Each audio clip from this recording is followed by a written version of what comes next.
So the last day we were speaking about Nietzsche, of course, as a transition from the life, from Arthur Schopenhauer. I spoke about Nietzsche, but at the same time, parallel to Nietzsche or parallel to the post-Hegelian development that comes to Nietzsche, we have got another development that cannot be neglected or which has exerted great influence in the history of philosophy, and that influence is nothing other than Marxism. Therefore, I would like to comment on Marxism more. I would like to explain a little bit about Marxism. Of course, uh, I won't be engaging in a very deep study of Marxism because it takes a lot of time. But however, certain pertinent themes in Marxism cannot be avoided because Marxism has exerted a lot of influence uh, in the world. Perhaps it has become next to a religion in some quarters of the world. Therefore, uh, I mean, for certain people, it is just like a dogma. Therefore, uh, Marxism cannot be avoided. We have to make a serious analysis of Marxism. And you see, even in theory, literary theory, of course, it has got uh, a leverage on critical theory, which is an offshoot of Marxism. Of course, Marxism has a lot of offshoots like neo-Marxism, neo-left, or Frankfurt School, and so on. And critical theory is also an offshoot or a grandchild of Marxism. Therefore, we cannot uh, neglect Marxism. We cannot avoid Marxism. That's why I would like to comment on Marxism too. You see, during the discussion about Hegel, I told you that for Hegel, the reality was fundamentally spiritual. That means there is a world spirit that governs the movement of history, the evolution of the absolute. So, history must be seen as the record of the evolution of mind, evolution of the absolute, and that absolute is energized or it is moved by the spirit. That's what is called by. So it has got the world spirit as the battery behind it. So world spirit is the battery behind the evolution of the absolute, and the evolution of the absolute is recorded as history. So history is nothing but the record of the evolution of the absolute, and absolute is reality in its totality. That's how we defined the absolute. And for Hegel, this is a spiritual movement or a rational movement, so to say.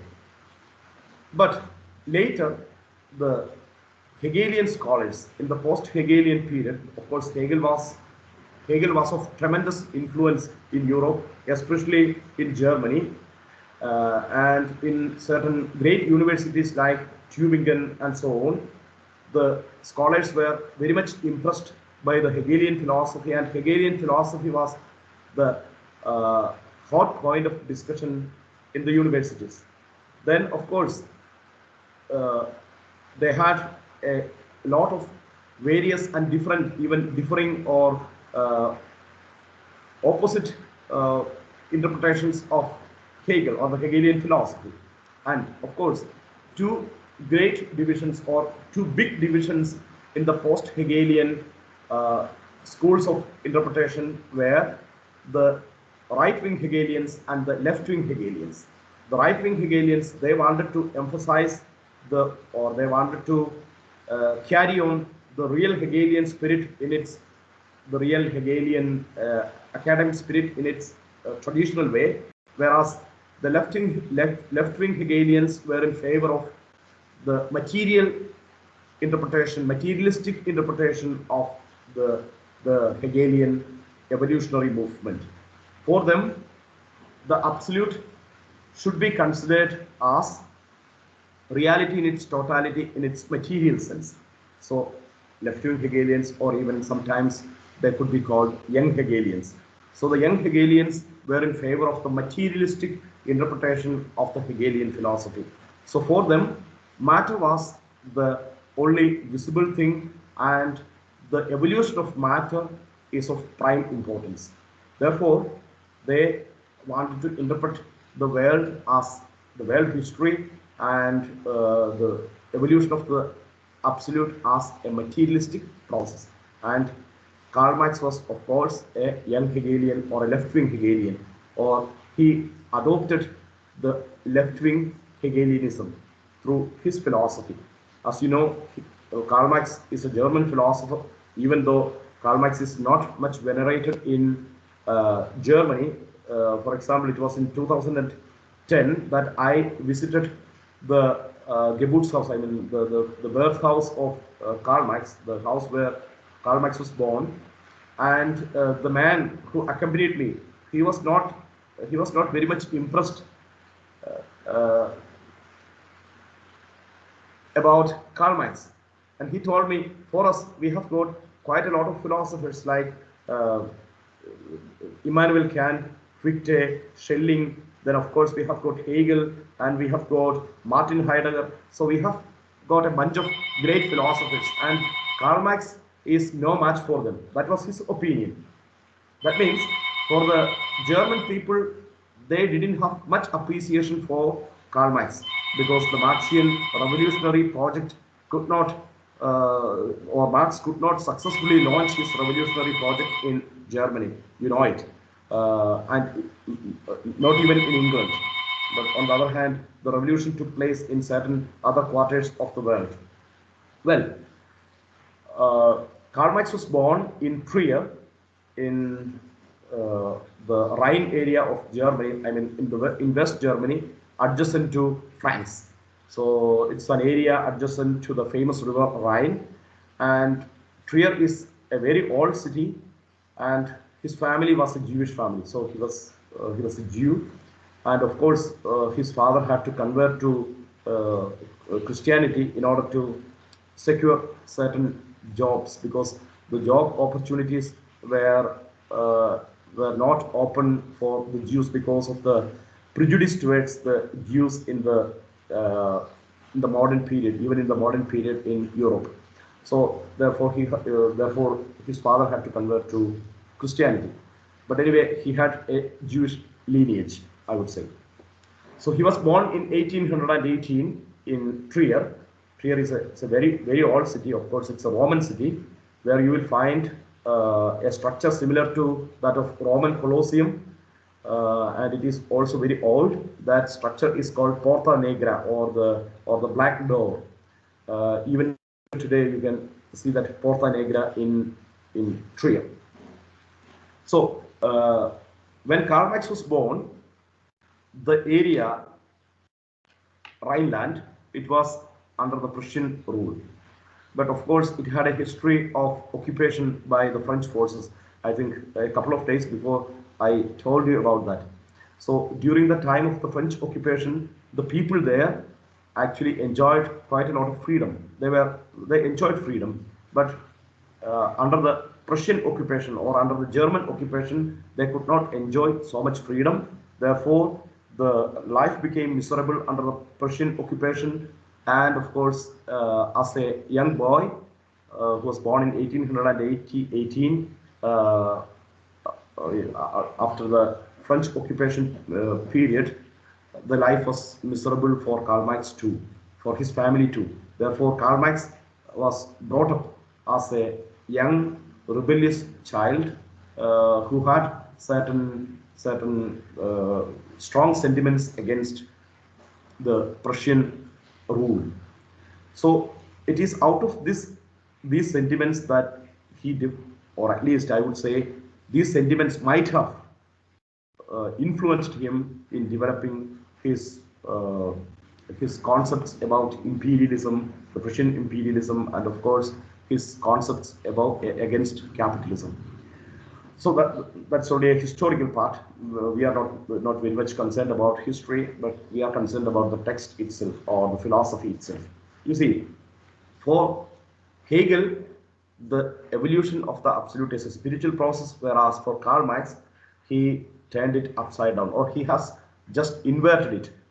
And he would say that matter determines the consciousness. It is not the spirit that determines matter.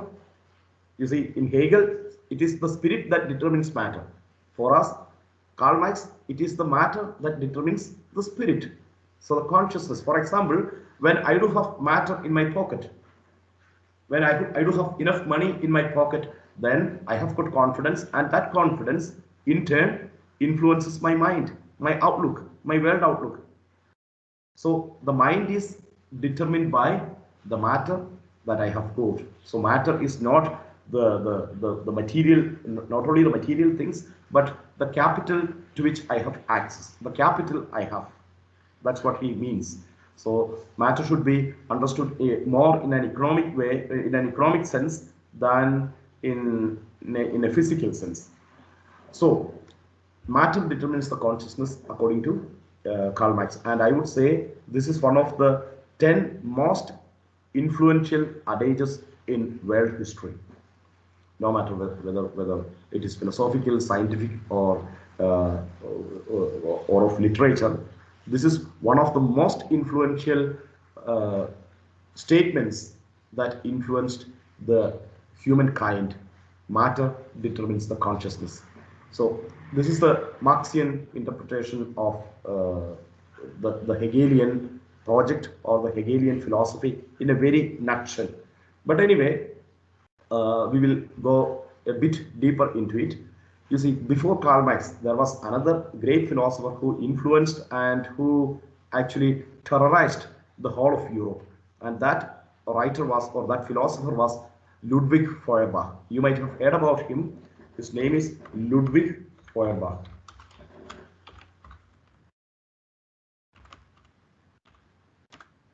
Ludwig Feuerbach, who is best known for his work Essence of Christianity.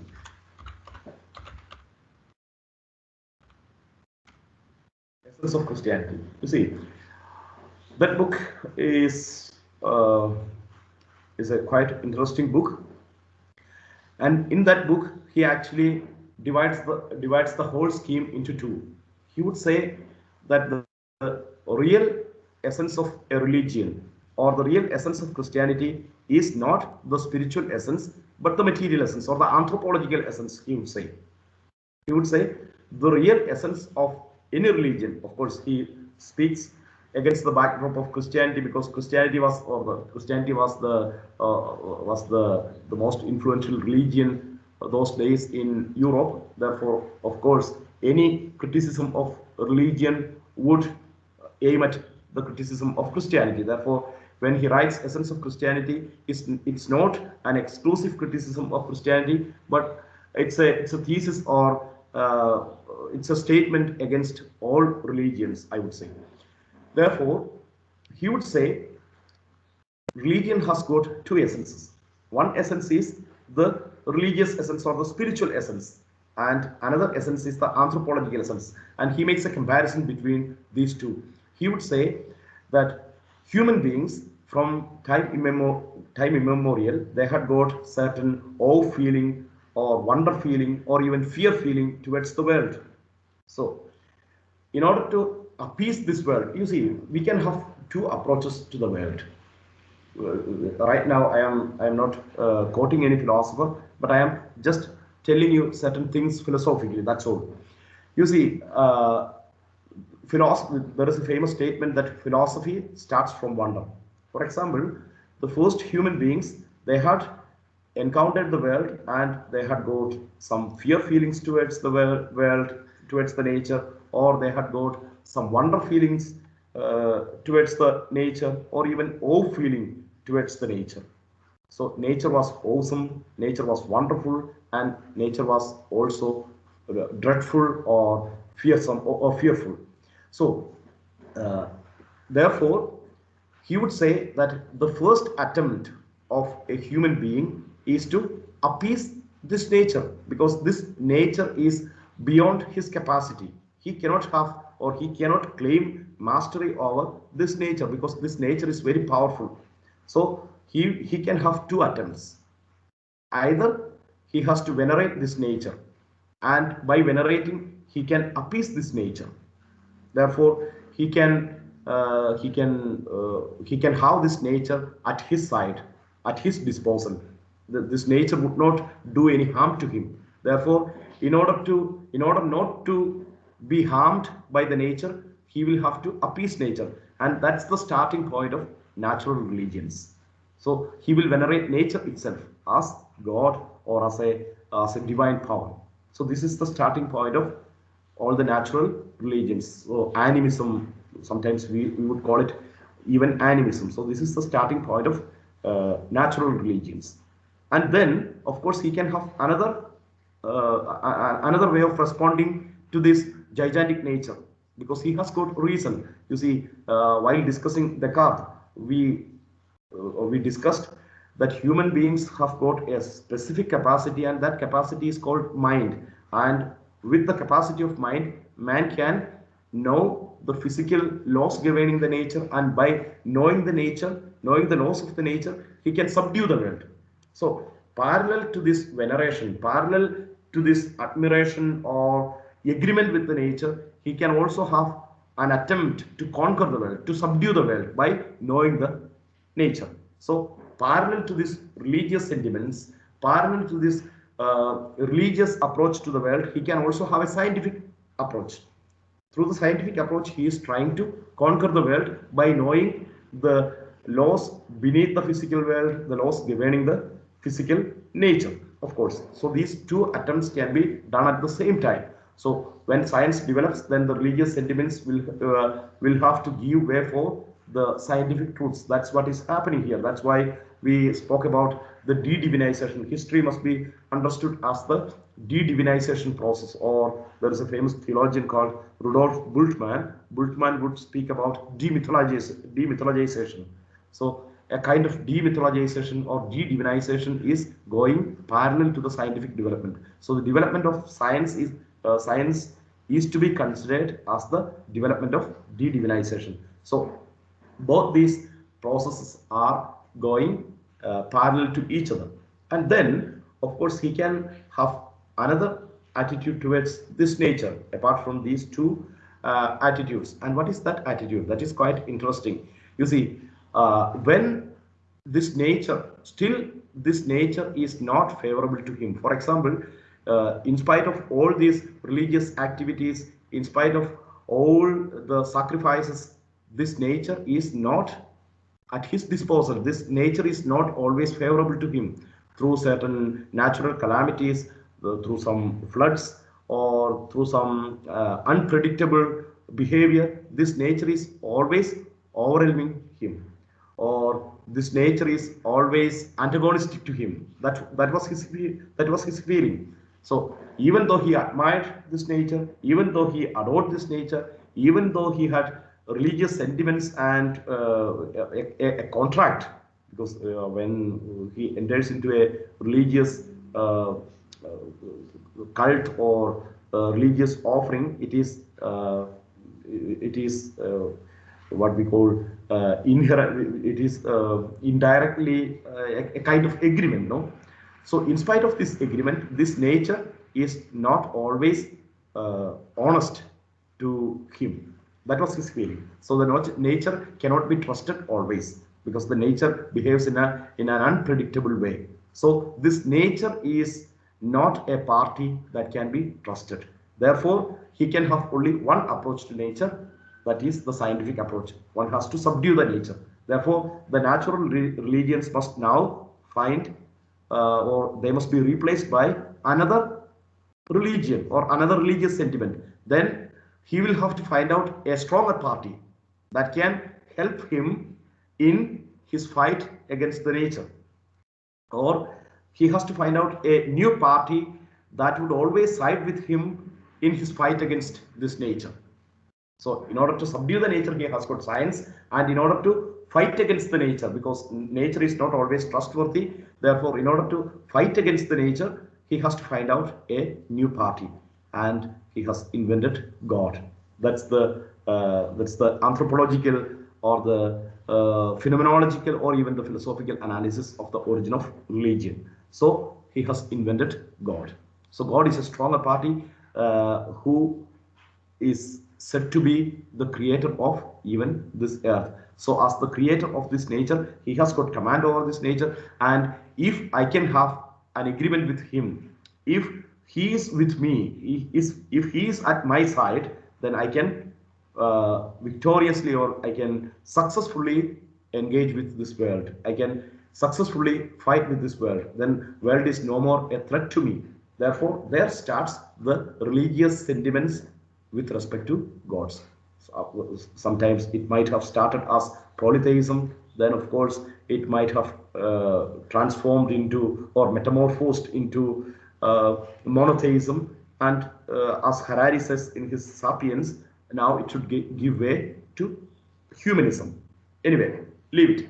So the religious sentiments with respect to God, or the religious sentiments with a God. So the theistic religious sentiments started with the invention of the new party who can side with you in your fight against this nature. So that's the anthropological analysis of religion.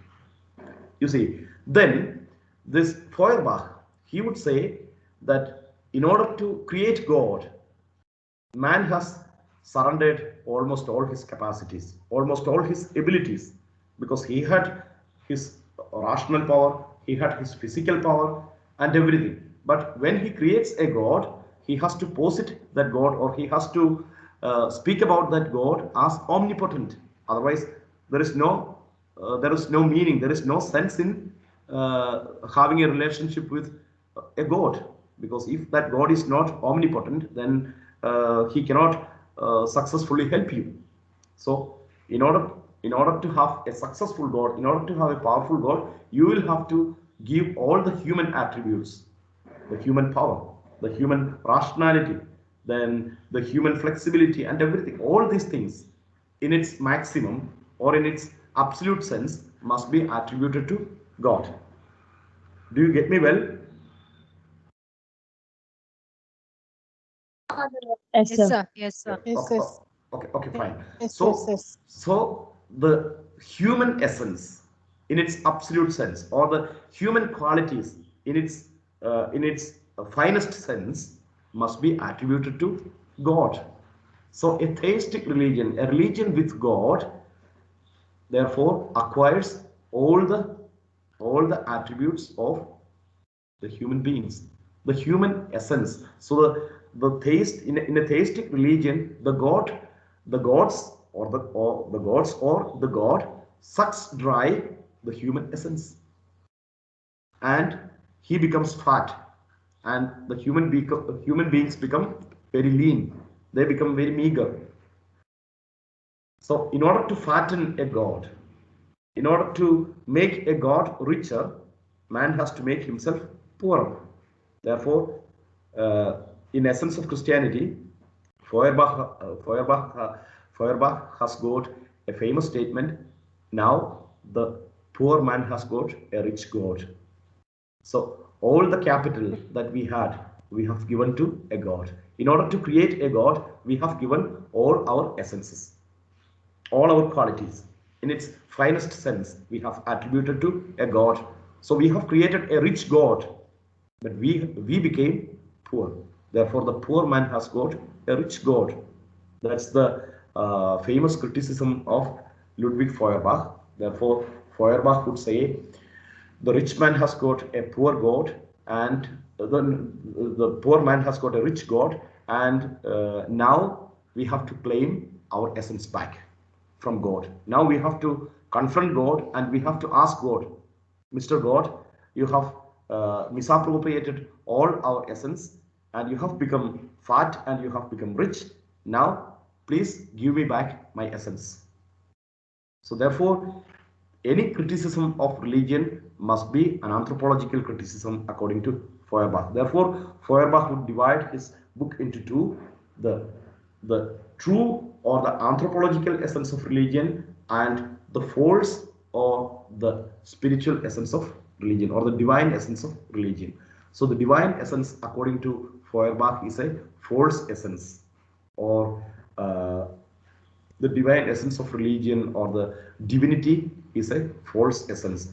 Actually, there is only one essence, and that is the anthropological essence. You see, that's why we have also got, you see, even today, in almost all religions, we have got certain anthropomorphic or pertaining to human beings. That's the real meaning of anthropomorphic, no?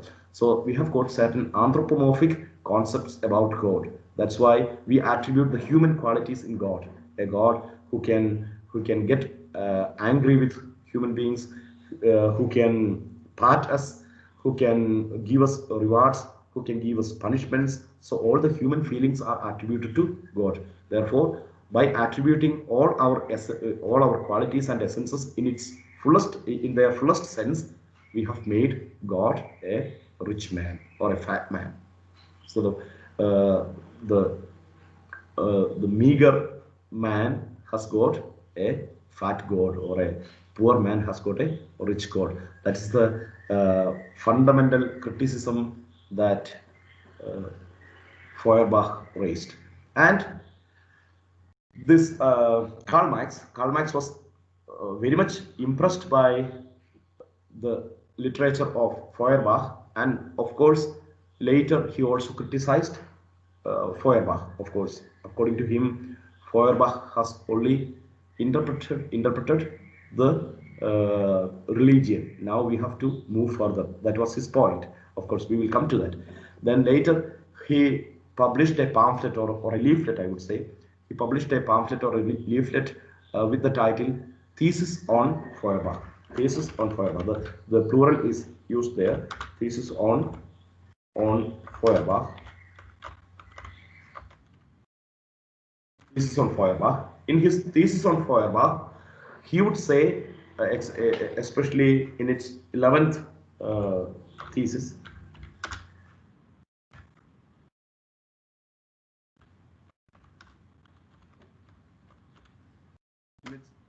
thesis, he would say that until now, there we find the canonical statement of Karl Marx. Most probably, you might have heard about it because it has influenced later literature, sociology, then sciences, and everything. As I told you, even for the critical theory, this statement is very famous, or this statement is foundational, I would say. And that statement is that statement runs like this: until now, the philosophers have only interpreted the world. Now the point is to change it. Until now, it's a very small statement. Until now, the philosophers have only interpreted the world.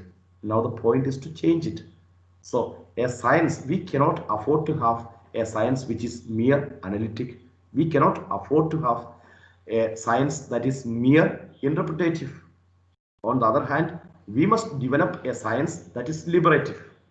Of course, this is theoretically theoretically expressed later by Jürgen Habermas in the 20th century, quite recently in critical theory. We will come to that. Anyway, according to Karl Marx, now the point is to change it. To change it means to change the course of history. So now we have to change the whole course of history. Now we have to change the course of the movement of the evolution of the absolute. The evolution of the absolute should be transformed, or it should be redirected. It should be channelized towards a new direction, or it should be driven to certain new heights. Therefore, we need not mere interpretations, but we need certain other tools to change the history, to change the world. So that's the Marxian point, and it is from this point that Marx starts his philosophy. Then he would, of course, according to his charged with his left-wing Hegelianism, he would interpret the whole history as materialistic, and that is what is called dialectical materialism, or the materialistic interpretation of history. History is now interpreted as a materialistic process. For example, you see, I would tell you an example. For example, we have heard about the famous war between the Greek city-states, especially Sparta and Athens, against Troy. Troy was an Asian city, of course, it is in the Asia Minor. And Sparta and Athens, they fought together against Troy, and that's the famous Trojan War. And Homer wrote his Iliad about this Trojan War. Actually, Iliad is about Ilium. Ilium is another name for Troy, and Iliad is about Ilium. Therefore, Homer has written this famous epic about the Trojan War. No, and you see, actually, we learned from history that the War was fought for beauty, for the beauty of Helen, because Helen, the queen of Sparta, was abducted. She was the wife of Menelaus, the king of Sparta, and she was abducted by the Trojan prince Paris, the son of Priam, and Paris has abducted her. And in order to get her back, in order to get uh, Helen back, Sparta and Athens together fought against Troy. That's the version of history that we have studied. That's why we have got the very famous expression in Christopher Marlowe's Dr. Faustus, the tragedy in the tragedy of Dr. Faustus by Christopher Marlowe. We have got a very beautiful statement when Helen appears to Dr. Faustus. He would make an exclamation that was this the face that launched 1,000 ships and burned the topless towers of Ilium? Oh, sweet Helen, make me immortal with your kiss.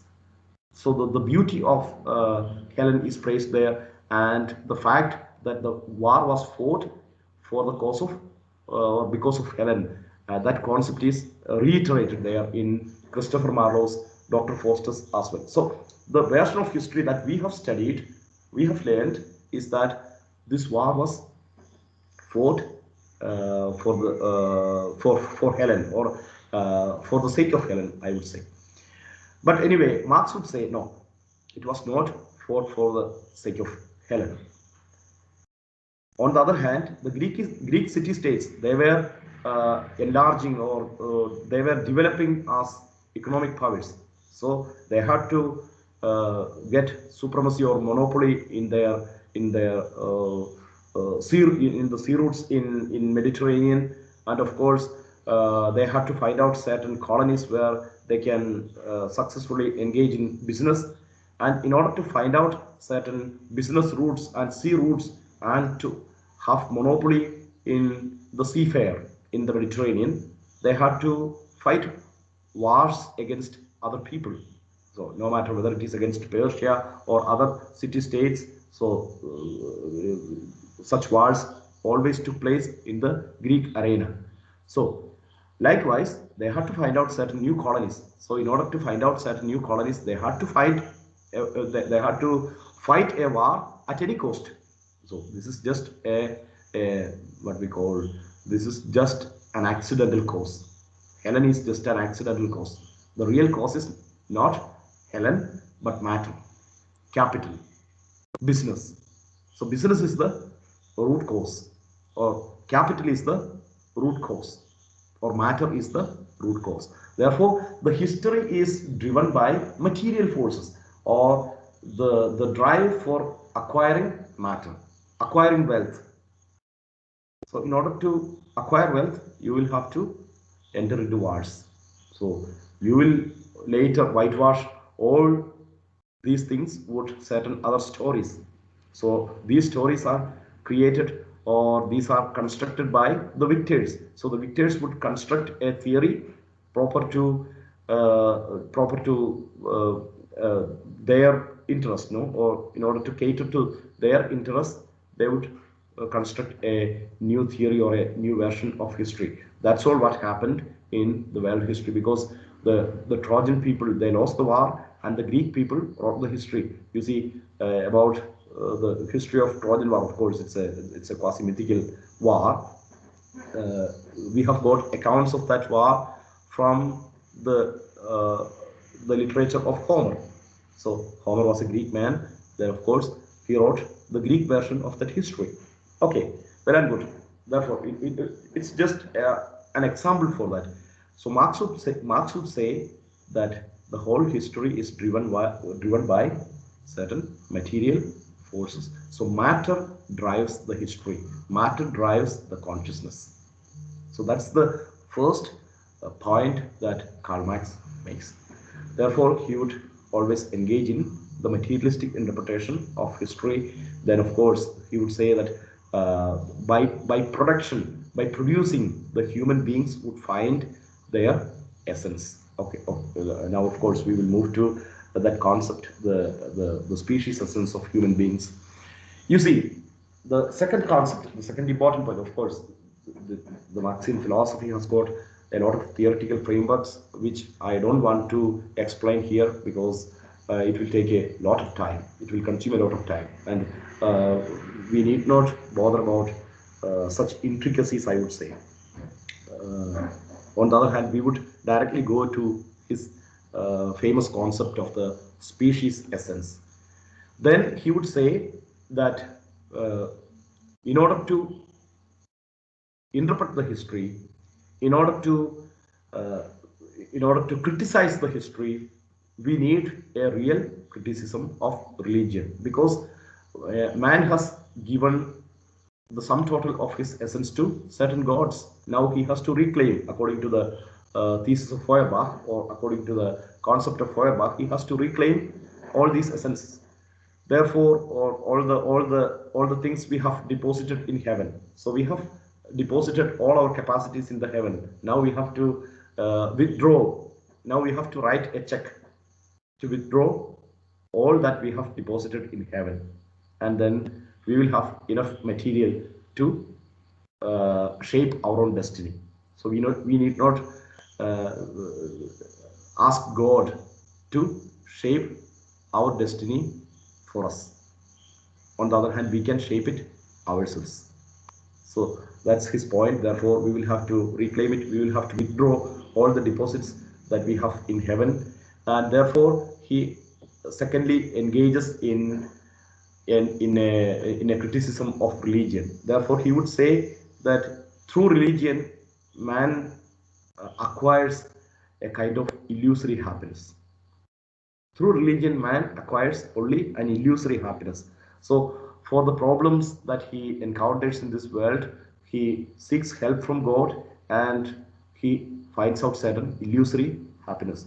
In order to find out certain radical solutions for his problems in this world, he has to make a criticism of religion itself. So a kind of criticism of religion is a must, it's a prerequisite to find out the final solution for the problems here in this world.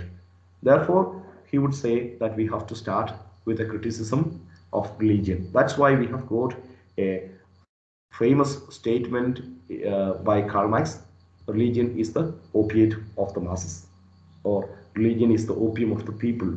Sometimes it is also translated as opium of the people, but many of the scholars would translate it as the opiate of the masses. Anyway, we need not refer to the German term, and I have not even seen the original German text. I also have referred to the English text. So, in his contribution to the Hegel's, in his contribution to the critique of Hegel's philosophy of right, he would come with this very famous statement. You see, this is an extract. Sorry, this is just an excerpt from a long statement. Actually, he would say that the religion is he does not start with the statement opium of the masses. On the other hand, he would say that religion is the sigh of the oppressed creature, or it is the heartless of a heartless world. So religion is the sigh of the oppressed, it is the heart of a heartless world, and it is also a soul, it is also the soul of certain soulless conditions. And finally, he would say that it is the opium of the people. So religion is at first the sigh of the oppressed people. So the oppressed people can find out a kind of what we call uh, a kind of happiness or at home feeling in religion. So it is the sigh of the oppressed creature. And it is also the heart of a heartless world. So religion can sometimes uh, offer healing to a lot of people. And it is also the soul of the soulless conditions. Therefore, it functions as the opiate of the masses. That's how he says. You see, that's why this statement should be considered in its totality, not merely as religion as the opiate of the masses. So his criticism is for the is against the illusory happiness that the religion provides us with. Religion always provides us with some illusory happiness. Now, to get the real happiness back, in order to achieve the real happiness, we have to engage in a criticism of religion. That's why he starts the criticism of religion. So, once we start the criticism of religion, then of course, as a philosophy, it must be atheistic. Atheistic. So the abolition of religion, or to make religion meaningless, that's the point of Marxian philosophy. Therefore, he would say that after abolishing religion, or after abolishing this illusory happiness in connection with religion, we can seek the real happiness. And we have to seek this real happiness with respect to the materialistic interpretation of the world, or the materialistic characteristics of the world. So we have to find happiness out of the materialistic foundations of this world. That's what his point is. Then he would say that the human essence, for example, in creating the human essence, for example, in the philosophical terminology, essence has got a special meaning. For example, in order to be very simple, I would say one thing. For example, how a human being should behave, what a human being uh, what a human being should be like, such things. We have got a copybook style, or we have got a blueprint of such characteristics. How should a human being behave? What should be the mode of existing as a human being? We have got so many things. For example, our society has contributed a lot, the culture has contributed a lot, then of course religions have contributed a lot in creating such essences, no? So right now we have got a human essence which is determined, or which is dictated by the society, culture, history, and religions. Everything have contributed uh, a lot to the creation, or to the construction of this essence. So the human essence is considered, or it was considered as a fixity. It was considered as a fixed thing in history. So according to the traditional interpretation, human essence cannot be changed. Therefore, that's what we found in Plato also. Plato would say that you will never find, Plato said that you would never find a real human being upon this planet. You would find only copies of the real human essence that is existing above the heavens. So up above the heavens, up above the skies, hyper Uranus, there exists the really real human being. So we have got a model of human being there. And now you have to conform to be a successful human being, to be a right human being. You have to conform to the maximum to that mold. So essence is nothing but a mold. It's a blueprint according to which you have to act. And it's a blueprint, or it's a mold to which you have to conform. So when you, as far as you can conform best, or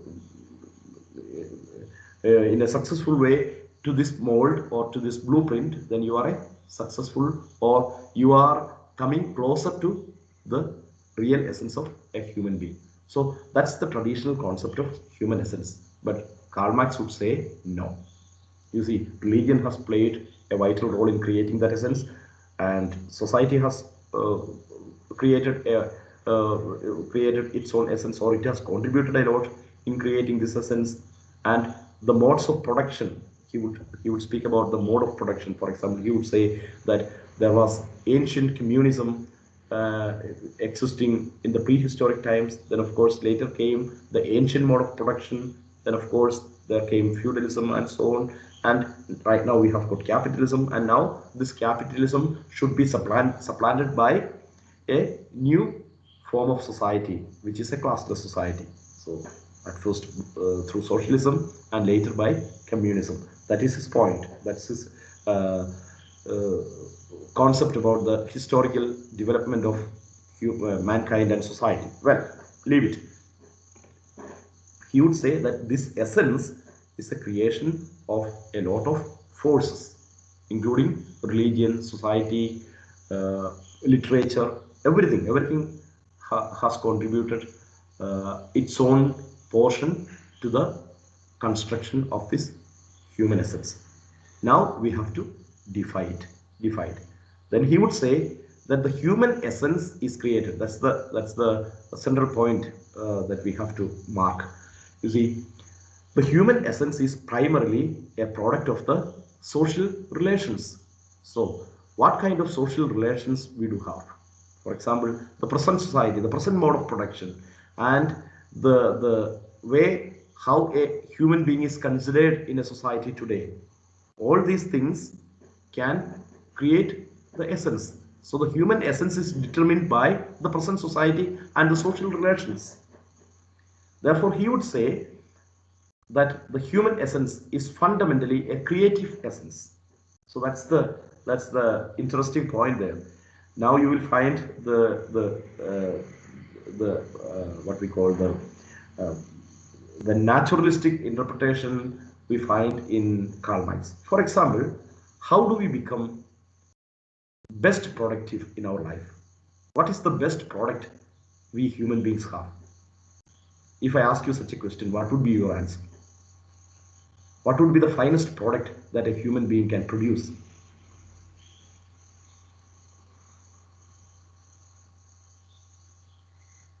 That would be his own offspring, isn't it? Or her own offspring. So producing the offsprings, that's the best productivity that a human being can have. So the best production or the best productivity is found in reproduction. In reproduction. And what is the speciality of this reproduction? You see, by reproducing, you are creating a thing that is unique. For example, if we have got what we call 7 billion or 7.5 billion people in this on this planet, on Earth, then you see all are different. No two persons are identical. All are unique. So the uniqueness is actually the effect of this superior way of production. That's why I called it the most superior or the finest way of production. So by producing your offspring, you are actually creating a thing that can never be imitated. In factory, you can imitate things.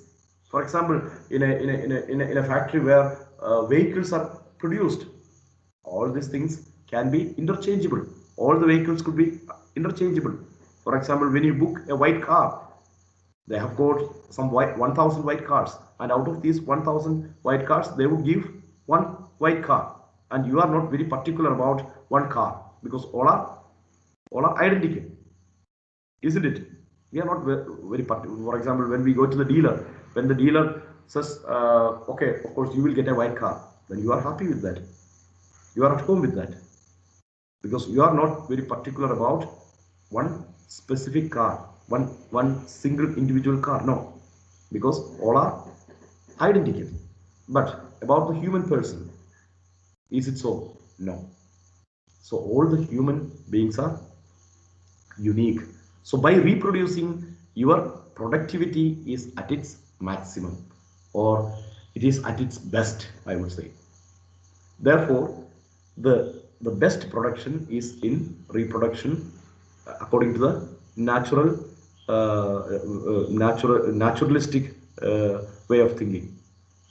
Therefore, he would say, Karl Marx would say, you see, when you produce a thing, when you produce a unique thing in which the signature of human being is there, you cannot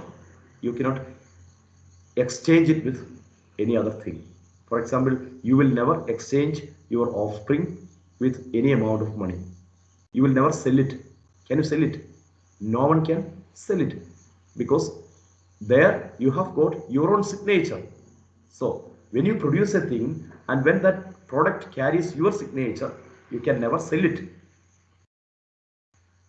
There is no fungibility. For example, it is the famous philosopher Martha Nussbaum who introduced the term fungibility in connection with objectification. The term is fungibility. For example,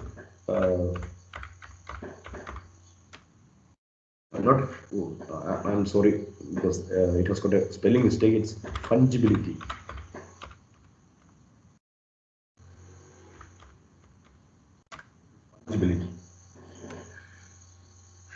Fungibility is the characteristic that is discussed in business. For example, you see, if you have given somebody 10,000 rupees as a loan, and you have given 5 2,000 note currencies, and you will never tell him that I need these same 2,000 notes back. No, you will be satisfied even by some 500 rupees notes, or you will be satisfied with some other 2,000 notes, 2,000 rupees notes, isn't it? So you are not very rigid, or you are not very particular about the notes, the currency notes. You are only concerned about the value, isn't it? Or about 1 gram gold, or 1 kilo gold, or 1 gold biscuit. You are concerned only about its weight, because the same weight always carries the same value. It has got the same value. So you are not concerned about the same thing, or the same individual thing, or the particular thing, but you are only concerned about its weight. In the same way, you are only concerned about the value, or the price of that thing. So in such a system, things could be easily interchanged. Things could be easily exchanged. And that is what is meant by the term fungibility by Martha Nussbaum. She is a living philosopher and one of the greatest philosophers who lives in this world today. And you see, the same thing cannot happen, or we cannot apply the same thing in the signature productions. Therefore, Karl Marx would say that the human beings, they are endowed with rational capacity. So their work must be considered as labor. When they invest their rational capacity, each man is endowed with his own particular rational capacity, which cannot be exchanged with any other human person. So when I work, when I do something, then I have got my own creativity, and out of this creativity I produce a thing that cannot be imitated by any other human being. For example, artists also, so of course, certain artists can produce replicas of other artists.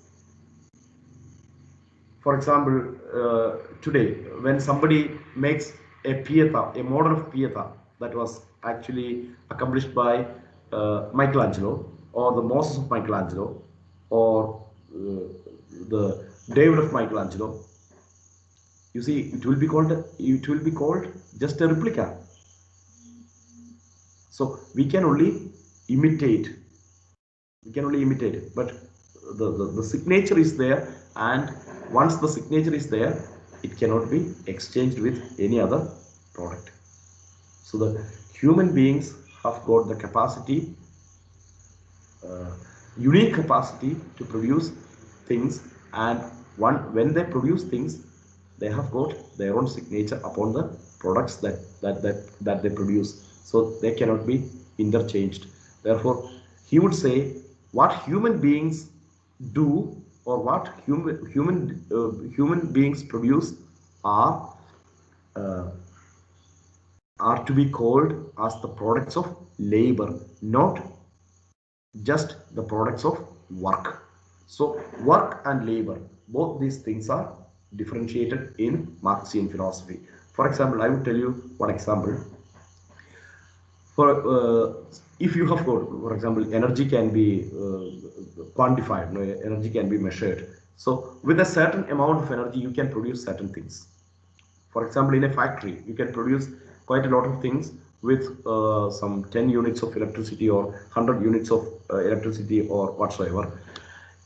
So with that amount of electricity, you can produce certain similar things or even identical things. You can produce.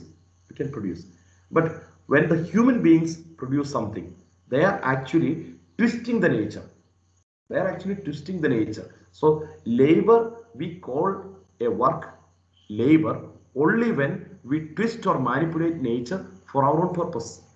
For example, you see, uh, uh, when I do something, then I am not, when I do something without any purpose, and accidentally, as a result of that work, or the result of that action, when something happens, I cannot claim that it is my labor.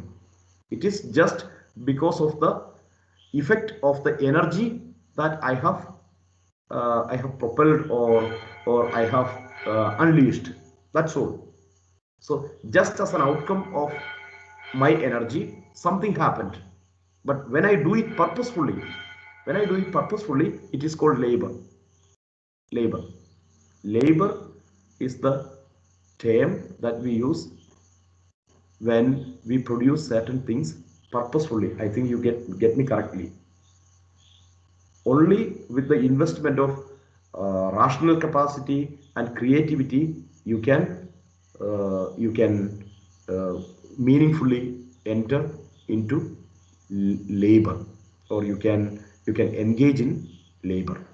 So labor is a meaningful, purposeful, rational work. So reason is behind it. Actually, this definition does not come originally in Marx. It is not an original Marxian terminology. Actually, for this concept, he is indebted to Hegel. This is the Hegelian concept of labor, because reason should be behind any physical work. When there is a reason behind, or when there is a rational component, when there is a creative component behind a physical work, or energy, or a physical work done. For example, in physics, we use the term work done. Work done is different from labor. Of course, work is done. For example, when a machine does something, a kind of work is done, but the machine is not conscious about it. Machine does not know what it is doing, but the human being knows what he is doing. Therefore, because of the consciousness, he can produce, and he knows that I am making this world my world. So the material world is transformed into the human world. For example, when I manipulate this world, I am manipulating this world for my purpose. For example, when I create a gadget, for example, now I am sitting on a chair. In order to sit comfortably, I have made, because the wood is there, the tree is there, and I have fell down the tree, I have cut down the tree, and out of the wood, I have made this chair. And I have got an idea about this chair where I can comfortably sit, on which I can comfortably sit. So in order to make my life comfortable, I twist or manipulate the natural thing. For example, in Aristotle, we we, we have differentiated between two capacities. When an artist produces something, that was the term we used, poiesis. Poiesis is a kind of production. So an artist, or a literary writer, he produces something out of his own capacity. He is not necessitated by nature. So it is not necessary for the nature to produce a chair. It is not necessary for a teak wood to produce a chair. It is not. Uh, it is not naturally or causally connected with a teak wood. There is no antecedent consequent connection between a teak wood and a chair. There should be somebody who is intelligent between them. Otherwise, the teak wood or the teak tree would always remain as a teak tree. And in order to convert this teak tree into a chair, there must be a mediator, and that mediator works the labor, because he has got an idea, he has got the creativity, and because of this creativity he produces a thing out of it. So there is his productive capacity. So when a human being does something, he must be leaving his signature upon the product. So without leaving his signature upon the product, he cannot successfully engage in labor. Therefore, he would say that the human capacity or the human speciality is in producing signature products and in engaging in labor. So he is not merely producing some certain things like a machine. He has got his signature upon the things. Therefore, he would say that the human essence in nutshell is the rational input in work. So the human essence, and he calls it the species essence. So the human beings, they have got a species essence, and that species essence contains in producing certain things that are unique and things that are not interchangeable, not exchangeable, and they cannot even be sold. They cannot even be sold. Therefore, when a human being, when he is deprived of this signature, when he is deprived of this creativity, when he is in a very long or very big assembly line where he is supposed to do what he is asked to do, he cannot uh, give the creativity input there. He cannot give the input of his creativity there. He is merely working as a machine, just like a machine. In the assembly line, he is just working like a machine. There is no creative input, or there is no input of creativity there. Therefore, in the factory mode of production, that's what we are now coming to, the capitalistic mode of production. The idea is with the capitalist or the owner of the factory. He decides what to be produced. He decides what to be produced, the design of the thing and the impact of that thing. Everything is with the capitalist, with the owner of the factory, and he would just say the laborer to produce what he needs. Then the producer cannot give the creativity input. He cannot invest the creativity input in the product. Therefore, Karl Marx would come to the conclusion that in factory mode of production, actually the species essence is denied, or the human beings are deprived of their species essence. Actually, their species essence is that of creativity. The human beings are made, or they are created, or they evolved out of, or no matter whether they are created or evolved. Anyway, the human beings are meant for producing certain things with their signature, rational signature or creativity signature. But in a factory mode of production, they are deprived of this capacity. Therefore, they are said to be alienated from their species essence. And that's the famous meaning of alienation. So the alienation takes place when he is chained to a assembly line, or when he is chained to a factory mode of production. When he is placed in a factory mode of production, uh, his species essence is lost, and once your essence is lost, then you are alienated. You are alienated from your essence. Alienation means you have become an alien. You have become foreign to your essence. So you and your essence are separate. You cannot speak about your essence because your essence does not play any role in your action. Your creativity does not play any role in your action. Therefore, your creativity remains as an alien. It is something foreign to you, or it is separate from you. When you act in a when you work in a factory, you and your creativity are separate. They are separated.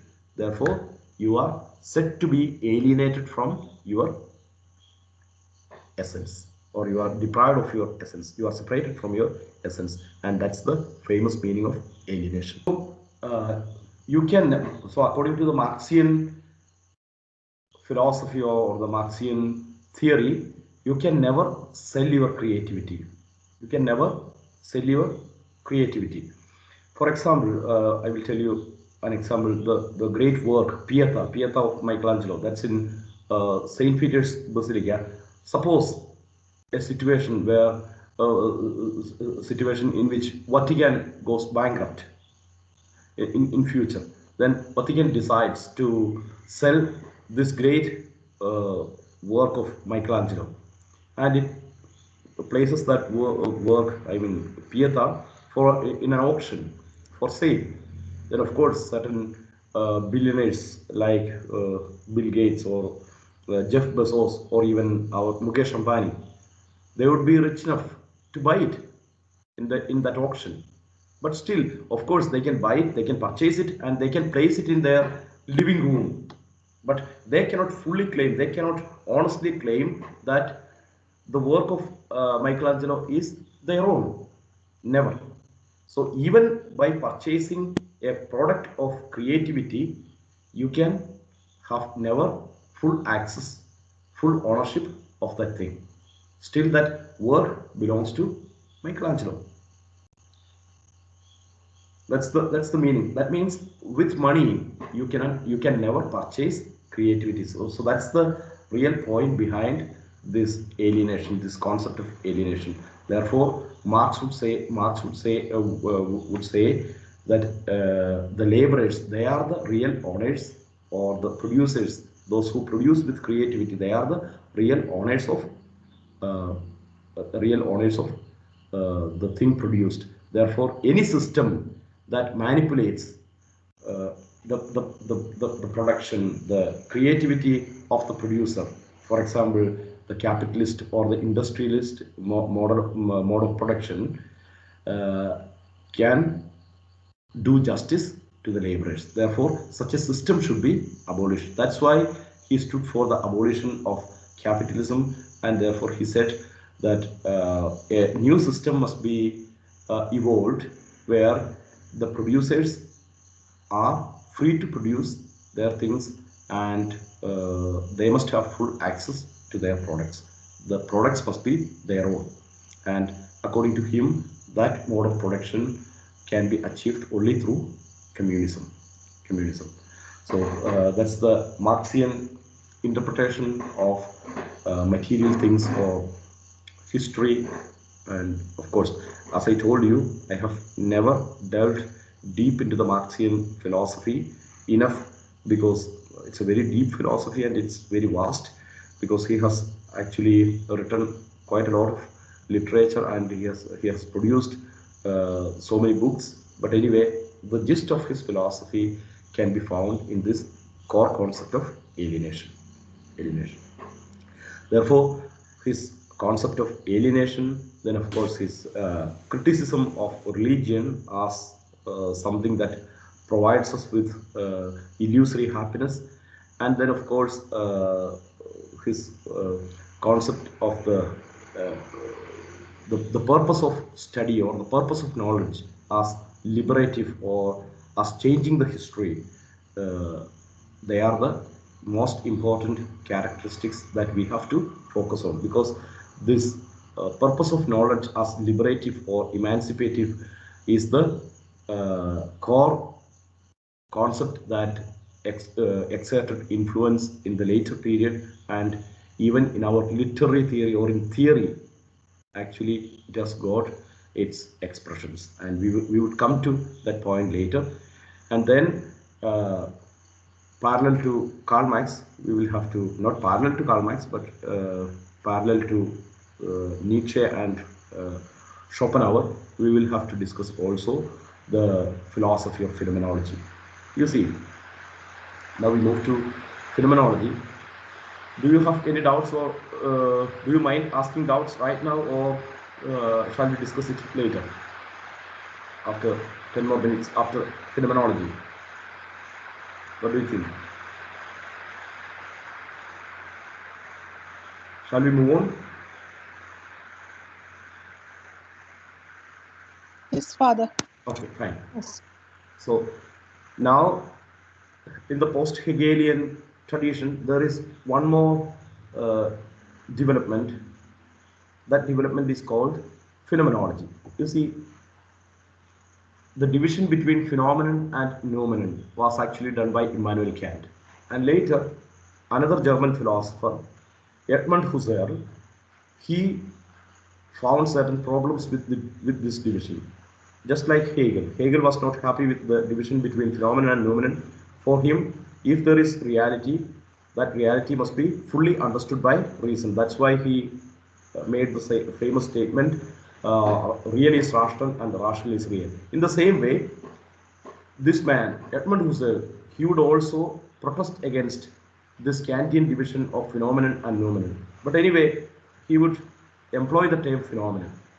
Actually, he is against all ologies and isms. He would say that with the branding of a discipline as an ology or as an ism, you are actually doing injustice to reality as such. For example, in order to understand reality in its fullest sense, in order to suck dry the reality into our mind, into our knowledge, as a part of our knowledge, we will have to employ a new methodology which is comprehensive. No singular science, no specialized branch of science can study reality per se, reality as such. In order to understand reality as such, you cannot have the help of any particular scientific discipline. For example, right now we have got so many scientific branches. So with the help of only one scientific branch, you can never access reality in its fullest sense. Therefore, he would say that we have to understand reality as it is. So it is in that sense he uses the term phenomenon. So his using of the term phenomenon is quite different from that of Immanuel Kant. For Immanuel Kant, the meaning of phenomenon is a reality in the way in which it appears.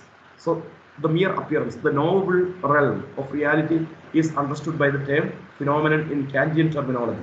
But as far as Edmund Husserl is concerned, he would say that reality per se, reality as such, must be understood as phenomenon.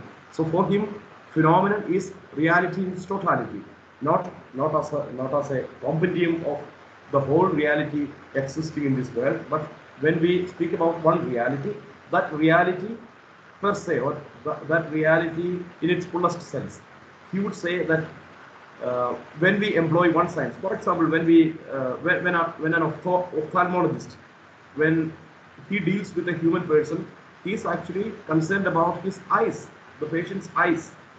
So he will lose certain other profiles like his hand, his bones, then of course his skin and his hair and so on.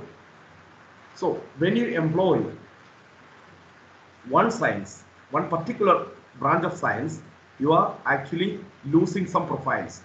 Actually, we need a science that does not afford to lose any, or in order to study reality per se, we cannot afford to have a science that loses certain profiles in its study. So we have to develop a new science which does not allow the losing of any of the profiles of reality. So a reality must be understood with all its profiles. All its profiles must be taken into account. So in order to understand reality with all the profiles, we have to develop a new science, and that new science is called the famous phenomenology. So when we use the term phenomenological approach or phenomenological criticism and so on, today in your scientific studies, even in literature, you will always come across the term phenomenological in the Husserlian meaning, or in the Husserlian way of understanding the term. Then of course it means, phenomenological means without losing any profiles. Without losing any profiles. Then he would say that in order not to lose any of the profiles, you will have to allow the thing to narrate its own autobiography. That's how I interpret the term. Of course, it has got a lot of interpretations, and phenomenology, you see, most of the people would find difficulty with understanding phenomenology.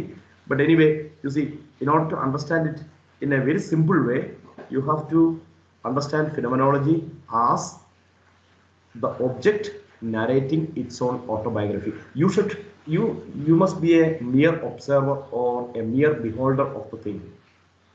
Let the thing narrate its own autobiography. It has got a history, it has got all the profiles, and let it present as such to you. Let it tell you what it is.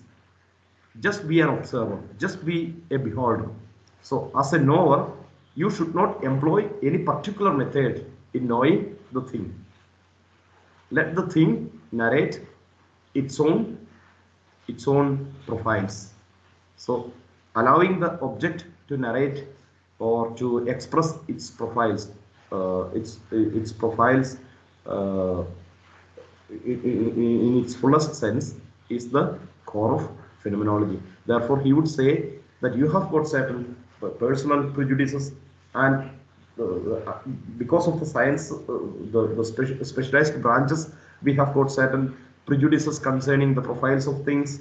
Then we have to bracket all these things, and that bracketing is called apportion. He would call it apportion. So through apportion or through bracketing, you will actually, or you have to suspend all the things that would do harm to the self narration of the object itself. That's why he would say, or he would express phenomenology in a very small sentence: consciousness is the consciousness of something. For example, when you are conscious about something, your consciousness has got something. Your consciousness has got a content. It has got something in your consciousness or in your mind.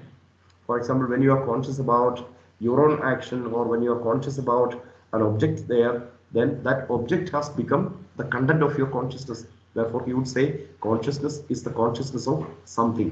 So that object is the content of your consciousness. And please don't let that object lose any of its profiles. So that thing should be sucked in its fullest sense. That is what is meant by phenomenology. And that phenomenological analysis, or that phenomenological method, was later employed by, or it was adopted by many of the philosophers, especially in the 20th century by the existentialists, and of course by Martin Heidegger. And even today we do use the term phenomenology or phenomenological analysis. So phenomenological analysis means we are not allowing the object to lose any of its profiles. So let the thing narrate its own autobiography. That's why we have got, I think it was in 2016, that Sarah Bakewell published the famous book At the Existentialist Cafe, where she narrates the story of Sartre with his wife, or with his partner Simone de Beauvoir, sitting at a cafe with their friend, and she narrates that Sartre was not at home with phenomenology, or Sartre could not understand phenomenology well, because phenomenology is a German development and Sartre was a French philosopher.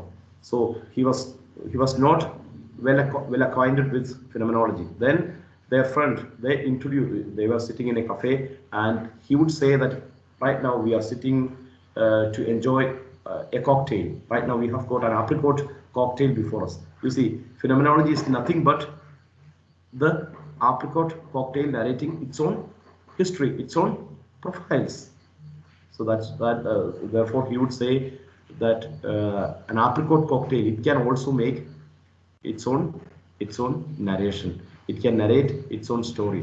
When you allow this apricot cocktail or or a cup of coffee, when it narrates its own profiles, then you can have a full access to what that coffee is. That's why I have mentioned in our scheme the phenomenology or the autobiography of the apricot cocktail. This is a famous expression that that we find in the book called At the Existentialist Cafe by Sarah Bakewell. Okay, I think in order to understand phenomenology well, or in order to get the fullest sense of phenomenology, or in order to access the reality in its fullest sense without losing any of its profiles, according to Edmund Husserl, one has to apply this epoche or bracketing at 3 levels. And the first level is the formal or the eidetic epoche. Eidos means the form. That means the formal bracketing. That means the form of the thing. I mean, the essence of the thing must be bracketed. It must be suspended. That form should not play any role in influencing you, because you have got certain prejudices concerning the form of that thing, and such prejudices should not play any role in understanding that. That means without prejudice to any of the profiles, you have to approach the reality. So phenomenology is actually nothing but approaching reality without any prejudices. Actually, epoche or bracketing means shedding away all your prejudices when you approach the reality. So you have to shed down, you have to shed away all your prejudices when you approach the reality. So that's what is meant in that is what is meant by the term phenomenology. But anyway, I have got a strong reservation concerning the term phenomenology, because even though Edmund Husserl was against all isms and ologies, because according to him, all isms and ologies would be losing some of the profiles of reality. But finally, he had to name his own scientific discipline with the name ology. That's why it is called phenomenology. So even though he was against all ologies and isms, his own philosophy is known as anology, phenomenology. Well, I think right now we have we can stop and we can have a discussion about what we have what we have seen.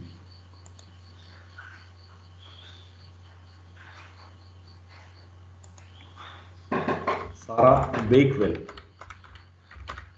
Sarah Bakewell at the Existentialist Cafe. And the 3 kinds of bracketing, they are eidetic. Eidetic means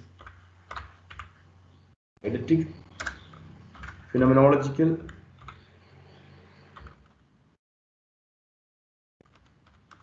and then the third one is transcendental.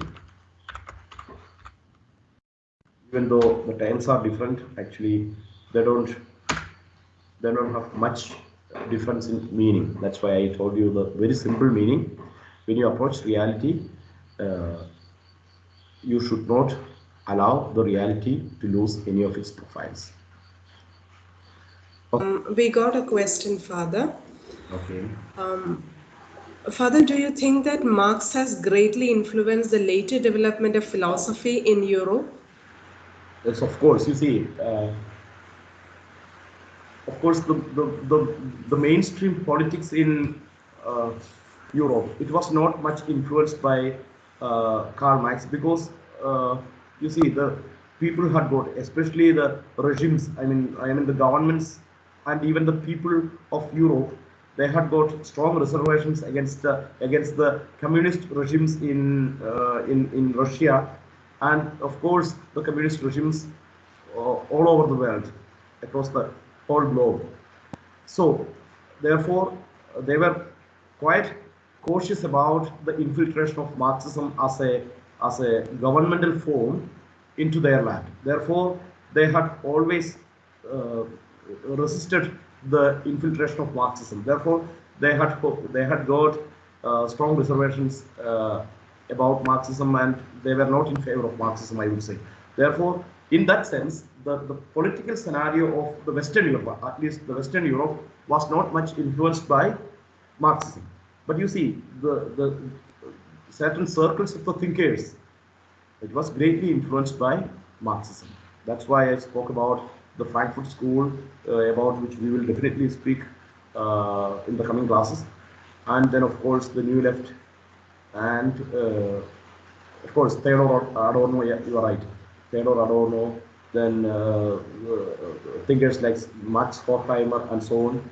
All these philosophers, or Herbert Marcuse, all these philosophers would be influenced by Karl Marx. But the prejudices against Marxism was mainly due to the failure of the communist regimes all over the world, across the whole globe. That's the problem I find with Marxism. And you see, the human rights were denied, and of course, with the publication of a famous book, you might have heard about that, Le Livre Noir.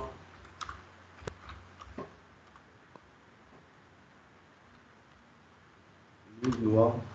The, communist.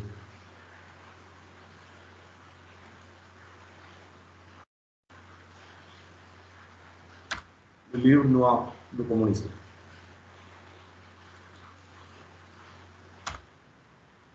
Or it was published in French at first, and the later it was translated into English, and its English translation is well famous. It's a big book. It's a very huge book. The Black Book of Communism. You might have heard about it. You might have definitely heard about it. The Black Book of Communism.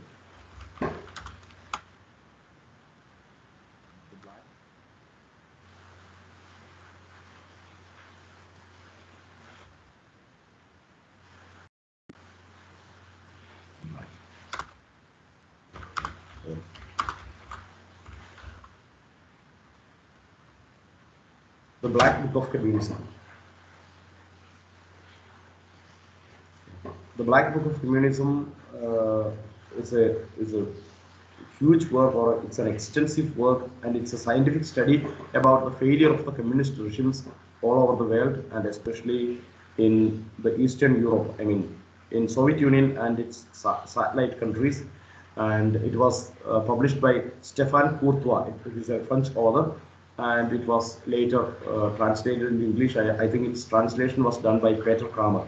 Anyway, I had one copy, and quite interestingly, that book was not available in India. It was quite difficult to get a copy of that book some years before. But right now, I think from Amazon you can get it, and even you can get the PDF file from internet. But that book is a must read. That book is a must read, I would say.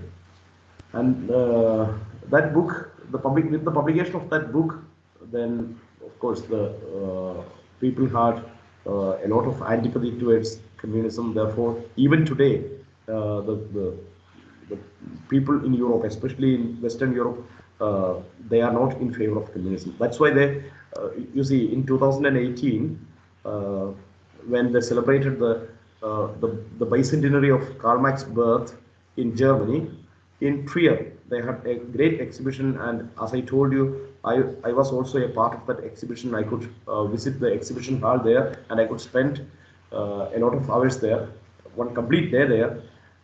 Then I found a kind of resentment among the people there, because even in the city of Trier, where Karl Marx was born, the people are not in favor of Karl Marx, because they have lived the bad effects of communism and the dreadful face of communism they have seen. For example, you see, in Germany, after the World War, Germany was divided into two, and in the part called Eastern Germany, there was a Western quarter called West Berlin.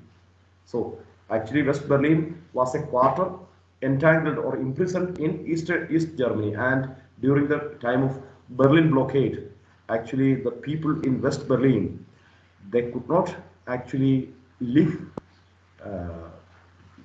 But anyway, America and Britain, they could airlift the necessary things for them, and finally they could successfully withstand this Berlin blockade. So they found by themselves, they found for themselves how uh, how idiotic or how cruel a communist regime can metamorphose into. That's why they didn't allow communism to grow in Western Europe. But of course, there was exceptions. For example, in Italy, there were quite a lot of philosophers and even political leaders and administrators who came from the communist party. For example, Palmiro Togliatti in Italy, he was a communist. Then of course Antonio Gramsci, as a Marxian philosopher, he also influenced the Italian politics a lot. Yes. Yes. Now somebody is asking, so could you please whether object-oriented ontology is a subset of phenomenology? Yeah, object-oriented ontology is actually a subset of phenomenology. You see, in phenomenology, actually we are giving importance to the object, but at the same time, you see, when we analyze, actually we are analyzing the mind itself. The mind which has imbibed the object. For example, I will tell you, Swati, I will tell you an example. For example, you have to analyze two things. For example, sponge and water. But instead of uh, analyzing both sponge and water separately, you have to allow the sponge to suck the full of the water fully. And now you analyze the sponge. Then you will have an analysis both of sponge and water. In the same way, when the mind has fully sucked the object, now you analyze the mind, the consciousness. Then you will get a clear picture of the object. But that mind should be free of all the prejudices. Therefore, in order to get rid of the, in order to shut down the prejudices, you will have to, uh, you will have to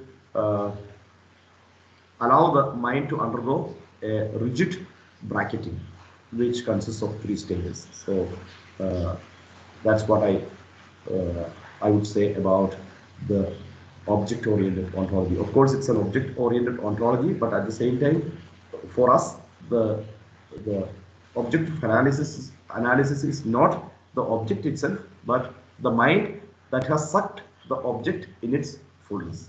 Okay. And Tina and Rebecca, is there a difference between the existential alienation and the one talked about by Marx? You see, in the existential alienation, you see, of course, the existential alienation is also connected with the essence. You see, in existential philosophy, we do speak about alienation. Of course, I will come to alienation and we will discuss it in detail in the coming class. It is also connected with essence. But what it means, I think, should I anticipate that? I think we can explain it in the coming classes when we speak about existentialism, what essence means and what existence means and how existence precedes essence. Is it okay, Tina and Rebecca?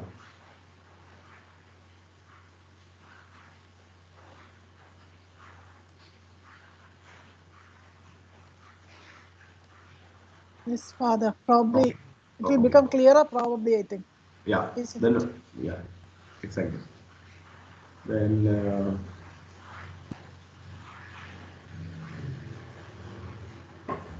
I hope Tina yes. Rebecca doesn't mind. Okay, fine. Well, then that's okay. Then, but there is a strong critical view that Freud and Marx were the two people who influenced 20th century the most. You see, Marx was influenced by Ludwig Feuerbach, and Freud was also influenced by Feuerbach, and their criticism about religion, about the tradition, about history, they have got certain things that are even valid today, that are valid even today. But anyway, Father, there I'm is speaking criticism. from literature, point of view of literature.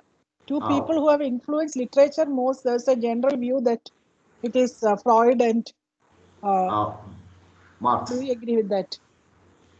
You see, as I told you, the influence of Marx that cannot be easily calibrated. No, you see, it has got certain strong quarters. For example, in the South American literature, Marxism has got a permanent or a perennial influence. But as far as the what we call the liberal literature of continental Europe is concerned, that influence is less. You see, the view about humanism that plays a vital role in literature also. No, for example, in continental Europe, they do speak about the liberal humanism, whereas in communist countries or in socialistic countries or by social in countries that are motivated by socialistic humanism, they do speak about social humanism. No, uh, uh, or where we have got influence of social humanism, then of course the influence of Marx is rather visible there. But you see, that's a general statement. Of course, I do agree with you. But at the same time, in continental Europe, in modern literature, most probably you would not find much direct influence of Karl Marx. So, but of course, that Freud is there. The Freudian influence is much more visible than that of Marx, I would say. Yes. Then Manisha, so a chair from imagination and art. What might be the inspiration, the need, but how come the form is creativity and innate ability? You see, Manisha, creativity is the speciality, or creativity is the essence of human being, according to Karl Marx. But you see, actually, this is the human essence, because the human beings have got the creativity. That's why the animals, they cannot engage in real labor, because they are actually driven by. For example, when we discussed about Arthur Schopenhauer, I told you that they are more governed by the natural connection between antecedent and consequent, or cause and effect. They are causally connected. For example, once they are hungry, they will go for hunting. They will hunt down a prey and they will feast on the prey. They cannot choose to be. They cannot choose fasting. They cannot fast, because they don't have any choice. So the creativity of the human person is the outstanding quality that differentiates him from other animals. Therefore, creativity must be considered as an innate ability. That creativity is not found in the animal world. Of course, if you can perhaps say that the beavers, they would make dams, or the ants, they are also creative, or even the bees, through their waggle dance and so on, they are also very very creative, and they can have a good style of communication, because they communicate very well through their waggle dance. Of course, if you ask me such doubts, of course, I would say something positive about the subhuman species, subhuman world also. But anyway, uh, creativity as an innate ability is the sole capacity of human beings.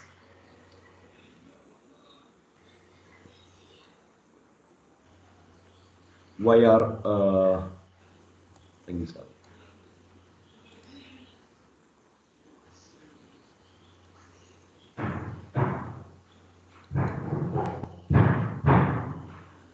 okay?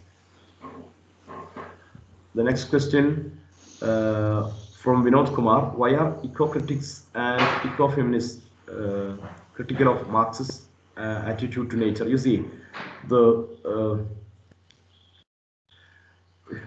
the Marxian attitude of nature is actually that of manipulating the nature. For example, uh, in the final analysis, Marxian attitude to nature is also an anthropocentric attitude.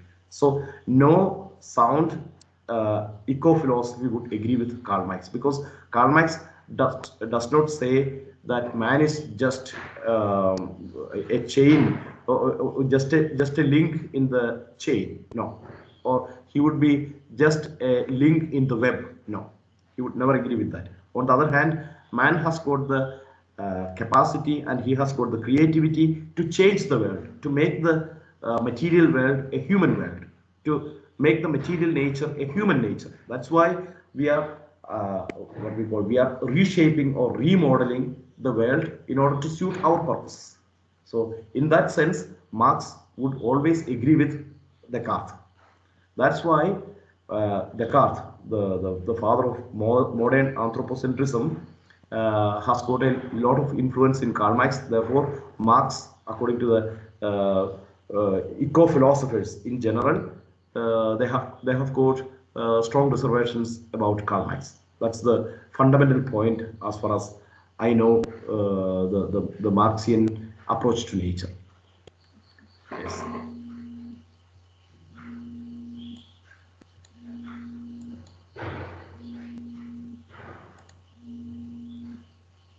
Father, have you traveled to Latin America?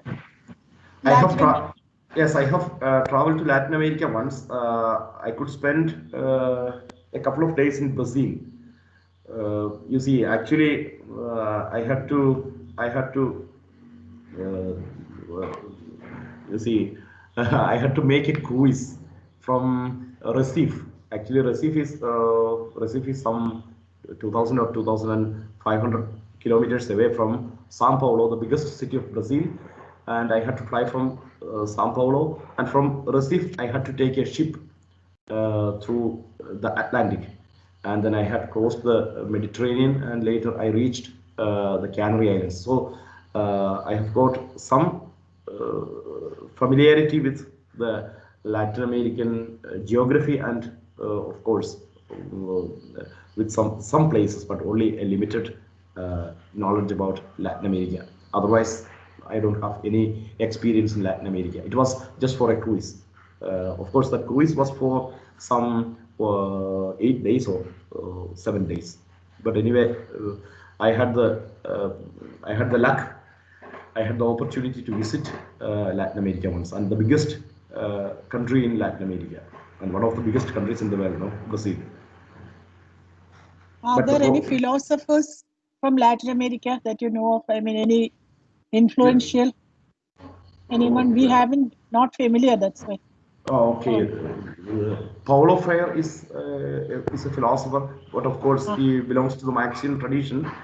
Then, of course, certain, there are a lot of theologians who are also philosophers, like Ignacio Ellacuria. Then, of course, Leonardo Boff is also a philosopher. He's also a theologian. The liberation theology. Liberation theology. Yes, liberation theology has its origin in Central America and Latin America, no? Yes. And almost all those theologians were philosophers as well. They were trained philosophers. Apart from that, I haven't heard much about the Latin American philosophers. Of course, a great amount of literary figures are there from Latin America, but theoretical philosophers as such, we don't have much. You see, for theoretical philosophy, until the 19th century, continental Europe was the heartland. Even better than British Isles, no? Of course, from British Isles we had certain philosophers like David Hume, then of course John Locke, then certain other philosophers. But of course, actually philosophy was the monopoly of continental Europe. And even certain influential philosophers like Karl Popper or Ludwig Wittgenstein. Wittgenstein was actually an Austrian. Then Karl Popper, he was also an Austrian, no? Yes. Even though Popper was a professor at London School of Economics, he was actually an Austrian. And you see, even the American philosophers, almost all of them have their roots in continental Europe, either in France or Germany. Therefore, I would say that the hotbed of philosophy is always either France or Germany. And and teacher, there is a very interesting statement about the European culture, or there's an interesting saying about the European culture. it goes like this way. The German people, they have got imperium. That means they are imperial. They are concerned about enlarging or broadening uh, their empire itself, or they have got imperial cravings. Whereas that is what is meant by the term imperium, or in English. And France is known for studium. That means the French people are always studious. They would make certain innovations, inventions, then of course certain explorations. So studium is for the French people, and the Italian people, they are meant for priesthood. That's why sacerdotium. So for the Italian people, sacerdotium; for the French people, studium; and for the German people, imperium. That's a very famous saying about the European culture. And you see, for example, I had my studies in Italy. Even though I spent my vacation time mostly in Switzerland, France, and Germany, you see, in Italy, in every corner you will find a chapel, and you will in every corner you will find a road or a square that is dedicated to a saint. So actually, this is a land dedicated to saints. On the other hand, in Germany, you will find out the names of great imperial masters and so on. In France, you will find the names of most of the streets and squares will be named after great thinkers, writers, and so on. For example, even in Paris, the Pantheon. The Pantheon is quite famous for the great writers like Victor Hugo, Voltaire, and so on. Yes. Do you think there is any reason why liberation theology took a shape in Latin America? Any particular social or geographical? You see, Is there more of poverty there? Poverty and you see, a lot. You see, teacher. Actually, we have to discuss about it against the backdrop of the so-called the new term. For example, currently we use the term intersectionality. No, that means the oppressive structures, they are intertwined together.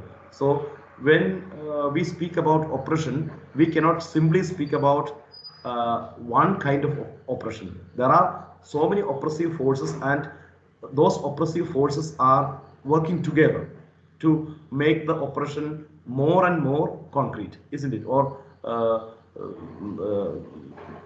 more and more visible. So that is what is meant by the term intersectionality, you know.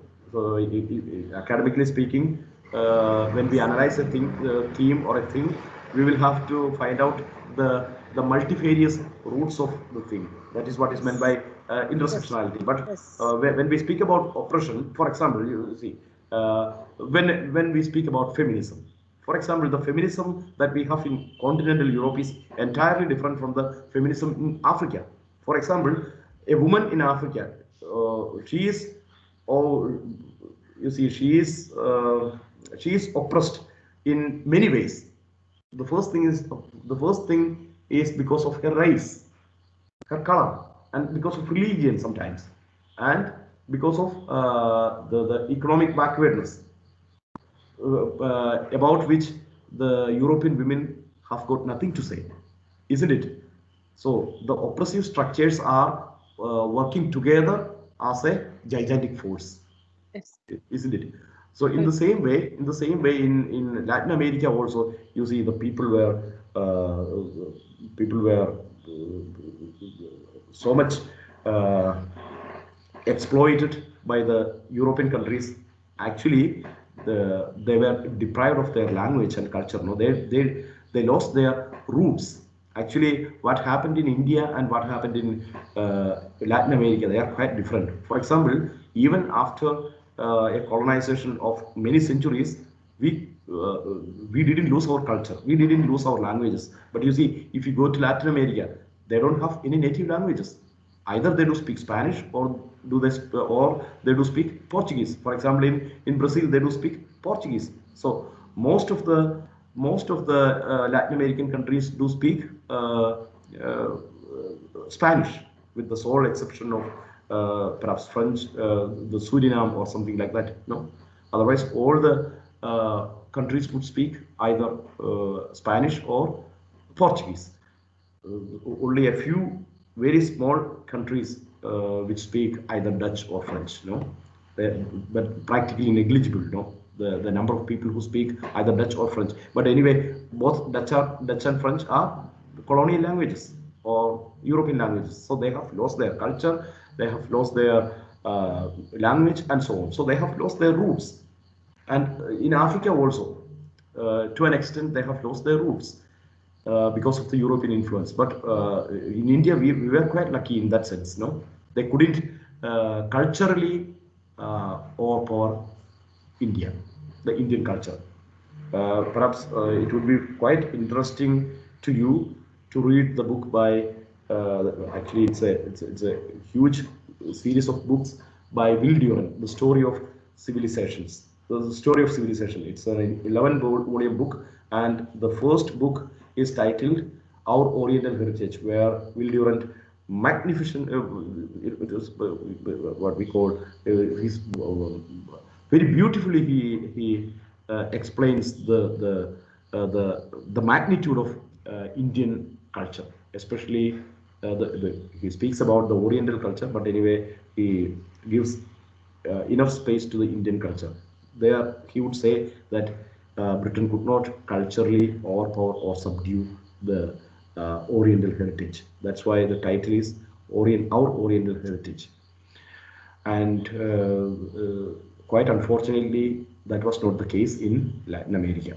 So quite a lot of companies work there. For example, the companies like Kellogg's or United Fruit Company. For example, the banana massacre that took place in Colombia. No, you see, all those things were certain tragic episodes of history in Ecuador. Then, of course, in Nicaragua. Then in Colombia, the famous banana massacre is very famous. No?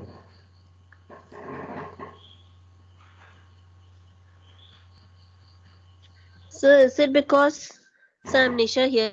Yeah, Is yeah. it because India was not a settler colony for the colonizers, while in Latin America most of them settled? Is it because they were not that? Probably that's why we were able to retain our culture.